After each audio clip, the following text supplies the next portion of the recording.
نحمده ونصلي على رسوله الكريم أما بعد أعوذ بالله من الشيطان الرجيم بسم الله الرحمن الرحيم قال الله تبارك وتعالى في كلامه المجيد والفرقان الحميد ود كثير من أهل الكتاب لو يردونكم من بعد إيمانكم كفارا حسدا من عند أنفسهم من بعد ما تبين لهم الحق فاعفوا واصفحوا حتى يأتي الله بأمره إن الله على كل شيء قدير وأقيموا الصلاة وآتوا الزكاة وما تقدموا لأنفسكم من خير تجدوه عند الله إن الله بما تعملون بصير صدق الله العلي العظيم. میرے والد و احترام خواتین و حضرات، ارشاد باری تعالیٰ ہے ود کثیر من اہل الکتاب، اہل کتاب کی اکثریت یہ چاہتی ہے، پسند کرتی ہے، لو یردونکم من بعد ایمانکم کفارا، ایمان والوں کو لوٹائیں، پھیر دیں ایمان لانے کے بعد کفر کی طرف. یعنی اس سے مراد یہ ہے کہ اہل کتاب جن میں تورات کو ماننے والے یہودی ہیں، اسی طرح اہل کتاب میں انجیل کو ماننے والے عیسائی ہیں، اسی طرح اہل کتاب میں سے زبور کو ماننے والے سائبین ہیں، اور مکہ کے وہ مشرکین جن کا دعویٰ تھا کہ ہم ابراہیمی ہیں، یعنی حضرت ابراہیم علیہ السلام کو ماننے والے،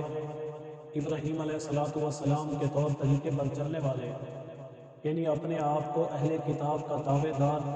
اہل کتاب کہلوانے والے، اہل کتاب کا ٹائٹل اپنے اوپر لگوانے والے لوگوں کی یہ خواہش ہے کہ جو لوگ ایمان لے آئے، یعنی صحابہ کرام، ہم ان لوگوں کو ایمان لانے کے بعد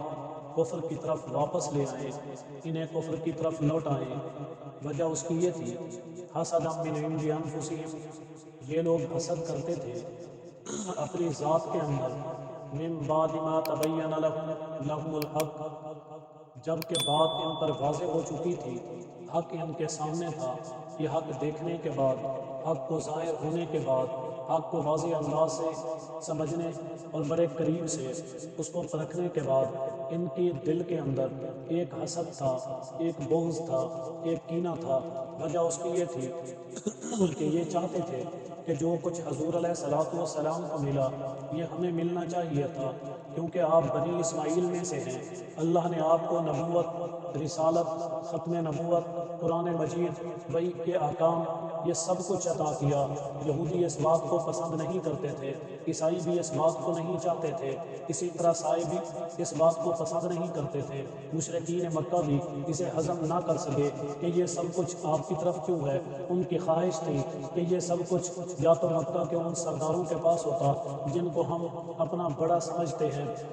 جیسے مغیرہ بن شعبہ، یا مختلف قسم کے وہ لوگ جیسے حضرت خالد بن ولید کے ولید بن مغیرہ جو ان کے والد ہیں، ان کی اولاد، ان کے پاس مال اور ان کے پاس جنگی ساز و سامان، ہر قسم کی چیزیں موجود تھی. وافر انداز سے وہ طاقتور شمار کیے جاتے تھے. تو ان کی یہ خواہش تھی کہ ان کے پاس قرآن اترتا، یا اسی طرح طائف میں رہنے والے عرفہ السقفی، یعنی ان کے پاس قرآن اترتا، قرآن مجید، نبوت اور رسالت اگر ملنی تھی تو وہ مال کی بنیاد پر ملتی، وہ زمین کی بنیاد پر ملتی، وہ طاقتور سرداروں کو ملتی. یہ آپ کو کیسے مل گئی؟ یعنی وہ اس بات کو ہضم نہیں کرتے تھے کہ یہ آپ علیہ السلام کے پاس کیسے آئی، حالانکہ حق واضح تھا، سچ واضح تھا. آپ علیہ السلام کی جتنی بھی معجزات تھے وہ لوگ دیکھ بھی رہے تھے، سمجھ بھی رہے تھے، ان کو دلی طور پر یہ یقین بھی تھا کہ یہ حقیقت ہے، لیکن پھر بھی وہ اسے پسند نہیں کر رہے تھے. اللہ تعالیٰ فرما رہے فاعفو، آپ ان کو معاف کر دیں، واصفحوا، اور درگزر فرما دیں، حتی یاتی اللہ بامری، یہاں تک کہ اللہ تعالیٰ کی طرف سے آپ کو کوئی حکم آ جائے، اللہ تعالیٰ کی طرف سے کوئی فیصلہ آ جائے. جب تک اللہ کا فیصلہ نہیں آتا آپ کسی طرح درگزر کرتے رہیں، آپ اسی طرح ان کو معاف کر دیں۔ اس بات کو اپنے دل پر، اپنے دماغ کے اندر جگہ نہ دیں، بے شک کہ اللہ کی ذات ہر چیز پر قادر ہے۔ وہ جب چاہے تبدیلی لے آئے، وہ جب چاہے ان پر آپ کو حکمران بنا دے، وہ جب چاہے ان پر آپ کو غالب کر دے۔ اللہ کی ذات طاقتور ہے، قدرت رکھنے والی ہے۔ اللہ کی ذات سے یہ اعتماد رکھیں، یقین رکھیں، انتظار کریں، بس آپ کے ذمہ ہے باقی الصلاۃ کہ نماز کو قائم کریں، وآتوا الزکوٰۃ زکوٰۃ کو ادا کریں، یعنی آپ نماز کو قائم کرتے ہیں، خود بھی پڑھیں، اپنے ساتھیوں کو بھی سمجھائیں، دوسروں کو بھی سکھائیں، اور اسی طرح اپنے گھروں کے اندر، اپنی مسجد کے اندر، اپنے محلے کے اندر، جان پہچان والے لوگوں کے اندر، جہاں تک آپ کے تعلقات ہیں، اور جن لوگوں کی جہاں پر مانی جاتی ہے، جو ان کے اوپر حکمران ہیں، انہیں چاہیے کہ وہ اپنی استطاعت کے مطابق، اپنی طاقت کے مطابق نماز کو قائم کریں، وآتوا الزکوٰۃ اور مالی طور پر زکوٰۃ کو ادا کریں، وما تقدموا لانفسکم اور یہ جو کچھ بھی دیں گے، جو کچھ بھی آگے بھیجیں گے، یہ اپنی ذات کے لیے ہے، اپنے فائدے کے لیے ہے، من خیر تجدوہ اور یہ بہت فائدہ ہوگا، اور یہ جو کچھ بھی نیکی کا عمل، چاہے وہ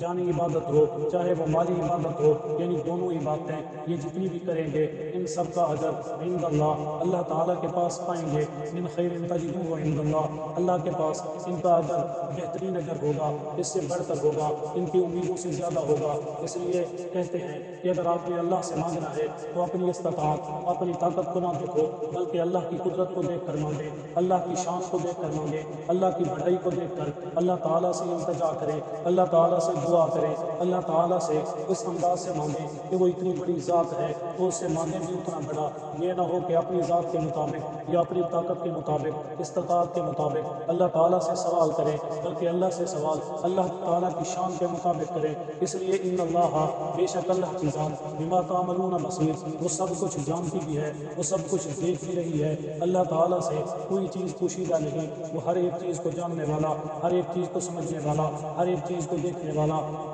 ہر چیز پر قادر، ان اللہ علی کل شیء قدیر۔